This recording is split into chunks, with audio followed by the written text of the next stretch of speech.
അസ്സലാമു അലൈക്കും വറഹ്മത്തുള്ളാഹി മർഹബൻ ബിക്കും ലേൺ അറബിക് വിത്ത് മീ. ഇന്ന് നാം ചർച്ച ചെയ്യുന്നത് ഹസ്സാൻ ഇബ്നു സാബിത്ത് എന്ന കവിയെക്കുറിച്ചാണ്. ഷഅറുൻ മുഖ്ലറമീൻ, അദ്ദേഹം ജാഹിലിയ കാലഘട്ടത്തിലും ഇസ്ലാം കാലഘട്ടത്തിലും ജീവിച്ചിട്ടുണ്ട്. അതുപോലെ തന്നെ ഷഅറുൻ നബി സല്ലല്ലാഹു അലൈഹി വസല്ലമയുടെ കവി എന്നാണ് അദ്ദേഹം അറിയപ്പെടുന്നത്. അദ്ദേഹത്തിൻ്റെ ലഖബാണ് ഷഅറുൻ നബി എന്നത്. അബുൽ വലീദ് ഹസ്സാൻ ഇബ്നു സാബിത്ത് അൽ മുൻസിർ അൽ അൻസാരി എന്നാണ് അദ്ദേഹത്തിൻ്റെ പൂർണ്ണനാമം. കാന മിൻ അഹ്ലിൽ യമൻ അല്ലസീന ഹാജറു ഇലൽ മദീന. അദ്ദേഹത്തിൻ്റെ പൂർവികർ യമനിൽ നിന്ന് മദീനയിലേക്ക് ഹിജ്റ പോയ ആൾക്കാരാണ്. അങ്ങനെ മദീനയിൽ ജനിച്ച ഒരു കവിയാണ് ഹസ്സാൻ ഇബ്നു സാബിത്ത്. നബി സല്ലല്ലാഹു അലൈഹി വസല്ലമയുടെ ജനനത്തിന് മുമ്പ് മദീന അറിയപ്പെട്ടിരുന്നത് യസ്രിബ് എന്നാണ്. കവിയുടെ പിതാവ് സാബിത്തും പിതാമഹൻ മുൻസിറും തൻ്റെ ജനതയിൽ വെച്ച് ഏറ്റവും പ്രമുഖങ്ങളായ രണ്ട് വ്യക്തികളാണ്. അതുകൊണ്ട് തന്നെ ഔസ്, ഖസ്റജ് എന്നീ ഗോത്രങ്ങളിൽ എന്തെങ്കിലും പ്രശ്നമുണ്ടാകുമ്പോൾ അതിനെ പരിഹരിച്ചിരുന്നത് പിതാവും പിതാമഹനുമായിരുന്നു. AD 563 യസ്രിബിലാണ് ഹസ്സാൻ ഇബ്നു സാബിത്ത് ജനിക്കുന്നത്. അദ്ദേഹം ഇസ്ലാം മതം സ്വീകരിക്കുമ്പോൾ ഏകദേശം 60 വയസ്സായിരുന്നു ഉണ്ടായിരുന്നത്. മദ്ദഹ മുലൂഖുൽ ഖസാസിന വ മുലൂഖുൽ മുനാസിറ ഫിൽ ഹീറ ഖബ്ല ഇസ്ലാം. ഇസ്ലാം സ്വീകരിക്കുന്നതിന് മുമ്പ് ഹീറയിൽ മുനാസിറയിലെ രാജാവും ഖസാസനയിലെ രാജാവിനുമൊക്കെ അദ്ദേഹം മദ്ഹ് പാടിയിരുന്നു. മദ്ഹ് ചെയ്ത് ധാരാളം സമ്മാനങ്ങൾ അദ്ദേഹം വാങ്ങിയിരുന്നു. ഖദ് ആഷ നഹവു 120 സന. അദ്ദേഹം ഏകദേശം 120 വയസ്സ് വരെ ജീവിച്ചിട്ടുണ്ട്.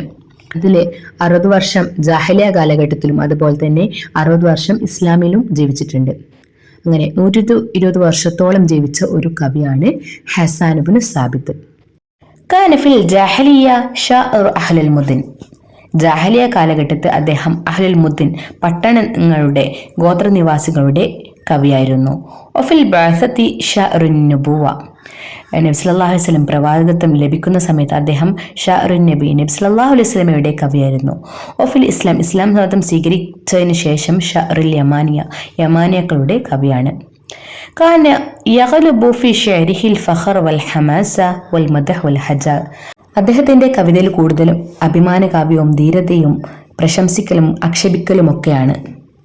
ഖുറൈശികൾ നബി സല്ലല്ലാഹു അലൈഹി വസല്ലമയെ ആക്ഷേപിച്ചപ്പോൾ, ആക്ഷേപം അസഹനീയമായപ്പോൾ നബി സല്ലല്ലാഹു അലൈഹി വസല്ലമ തന്റെ സഹാബാക്കളോട് പറഞ്ഞു, മാ യംനഉൽ ലസീന നസ്റുല്ലാഹ വ റസൂലഹു ബി അസ്ലിഹതിഹിം അയൻസുറൂഹു ബി അൽസിനതിഹിം. വാളുകൊണ്ട് അള്ളാഹുവിനെയും റസൂലിനെയും സഹായിച്ചവർക്ക് നാവ് കൊണ്ട് സഹായിക്കാൻ എന്താണ് തടസ്സം? ആ സമയത്ത് ഹസ്സാൻ ഇബ്നു സാബിത്ത് പറഞ്ഞു, ഞാനുണ്ട്. അദ്ദേഹം തന്റെ നീളമുള്ള നാക്ക് മൂക്കിൽ തട്ടിച്ചുകൊണ്ട് പറഞ്ഞു, വല്ലാഹി മാ യസുറനി ബിഹി മഖൂലും മാ ബൈന ബുസ്റ വ സൻആ. ബുസ്റയുടെയും സൻആയിന്റെയും ഇടയിൽ ശബ്ദിക്കുന്നത്, സംസാരിക്കുന്നത് എനിക്ക് ഇഷ്ടമുള്ള കാര്യമാണ്, എന്നെ സന്തോഷിപ്പിക്കുന്ന കാര്യമാണ്.